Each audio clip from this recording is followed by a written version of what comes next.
Looking back on the GameCube, it certainly was unique, wasn't it? Hi folks, it's Falcon, and today on GameRanx, 10 things only GameCube owners will remember. Number 10, the Game Boy Player. Yes, you remember back in the Super Nintendo days when there was the Super Game Boy, and there were a couple of things that allowed you to play Game Boy games on the TV in the intermittent years, but the Game Boy Player was actually a pretty interesting piece of hardware. It contained actual Game Boy hardware. It wasn't really emulating anything. And although it didn't do any of the Game Boy Color stuff, it acted like a Game Boy. It was cool to have a piece of hardware you just plugged into the bottom of the GameCube and could even screw into it, making it feel very much like one piece of hardware that you could put Game Boy cartridges into and play on the TV screen. Now, you didn't get those cool borders like with the Super Game Boy, sure, fine, whatever, but it also wasn't something you could lose. I lost my Super Game Boy once, I remember it very specifically. I did eventually find it, but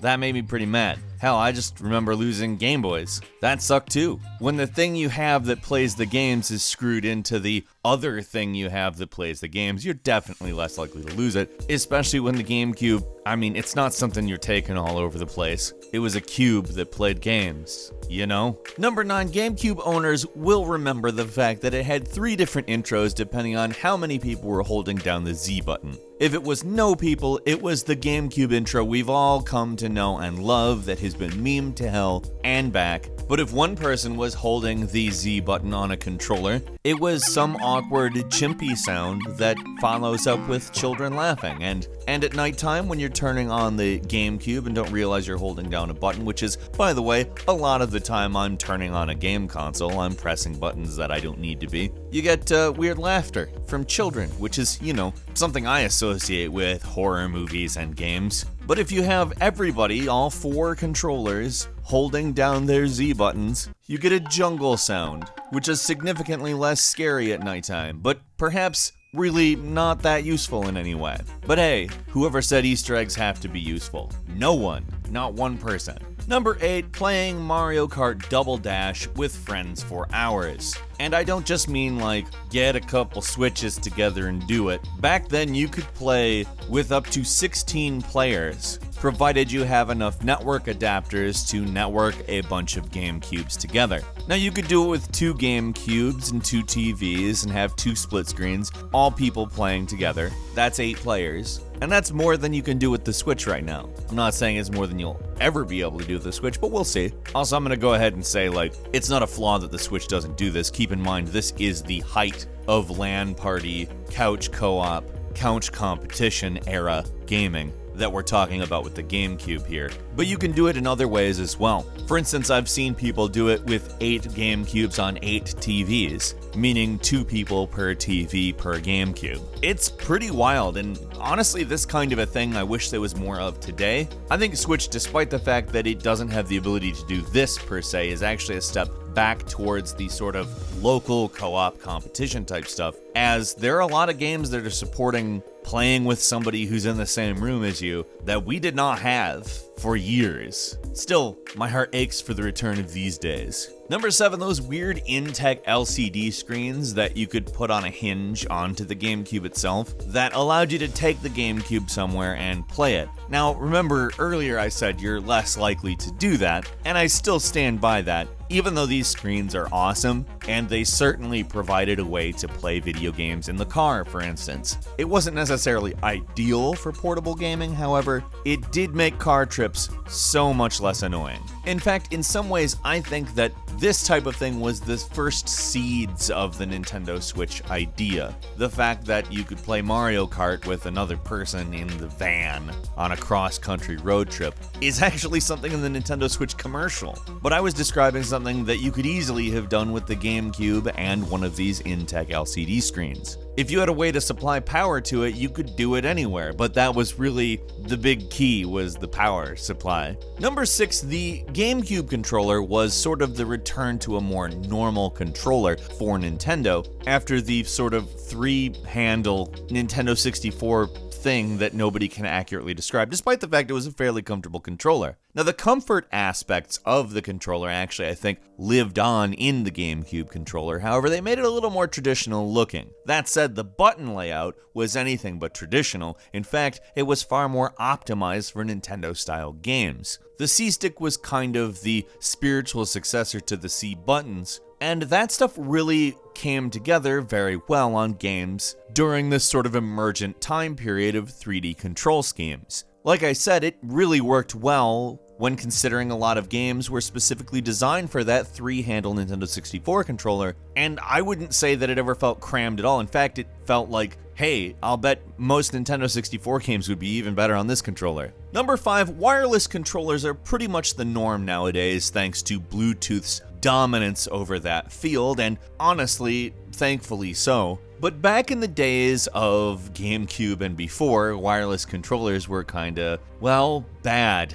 Most of them used optical technology, and really the first good one was the actual Nintendo-branded Wavebird controller. And it really didn't look any different from the actual wired GameCube controller, but something it did that was, I think, a lot smarter than most wireless controllers for whatever reason, prior to the Wavebird, basically used infrared in the same way a TV controller would. Sure, there had been a few other attempts, but that was the norm for wired controllers. You had to have a direct line of sight between the controller and the receiver, and even then, it wasn't great. The Wavebird was an RF, that's radio frequency, wireless controller that was made possible due to advancements in receiver technology. It was really the first time at any point that a small enough receiver to be convenient could be created. And at a range of 20 feet, at least officially speaking, people have tested it to work at up to 90 feet.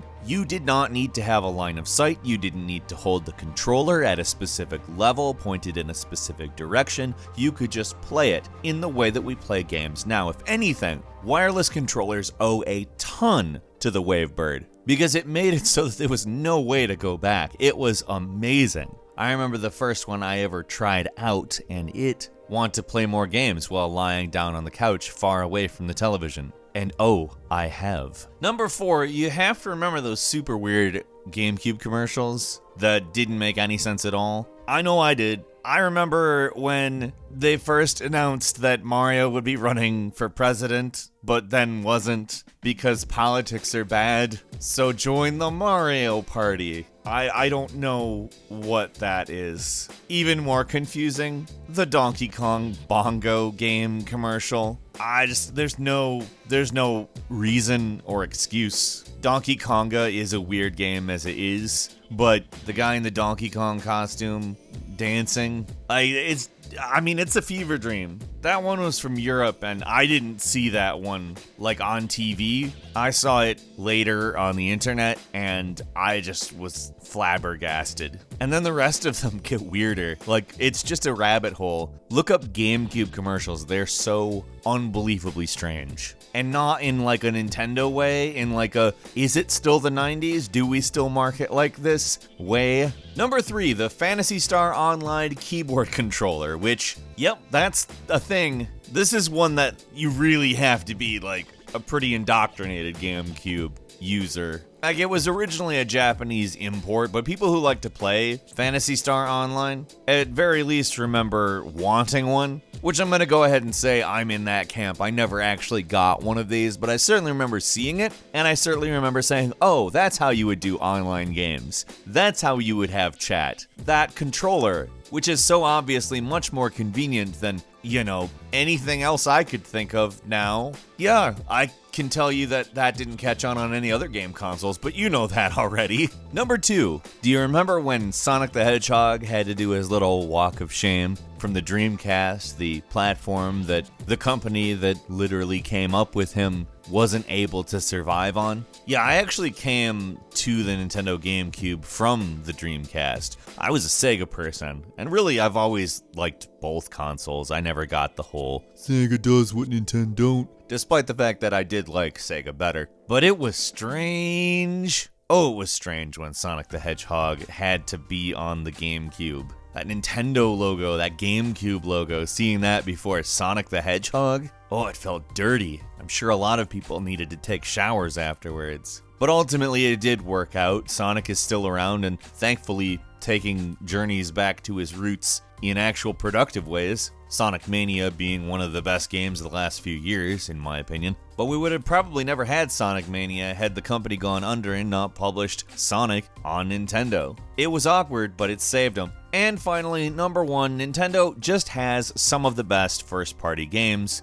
and the GameCube really was packed with them. It was dense with damn good Nintendo first-party games. From stuff we just haven't heard enough of since, like Pikmin, to Metroid Prime, which we're presently expecting the next iteration of sometime in the future, to Paper Mario 2, to Luigi's Mansion, which, let's just go ahead and say, is the Ghostbusters game that the franchise has never bothered making because, for whatever reason, they can't come up with a way to do it that's good. And Luigi, a secondary character in a platform mascot series, has to Zelda Wind Waker, which is, by the way, still one of the best games in the franchise, and not by a short amount, to an even more obvious one in Super Mario Sunshine, which is just a massive, really fun take on Mario. And with a lot of people you talk to, they'll literally tell you the GameCube is the Animal Crossing machine. To call Nintendo's lineup through those years strong would be a massive understatement. And now my mouth is wet for those GameCube games. I gotta go rummage through my basement for that.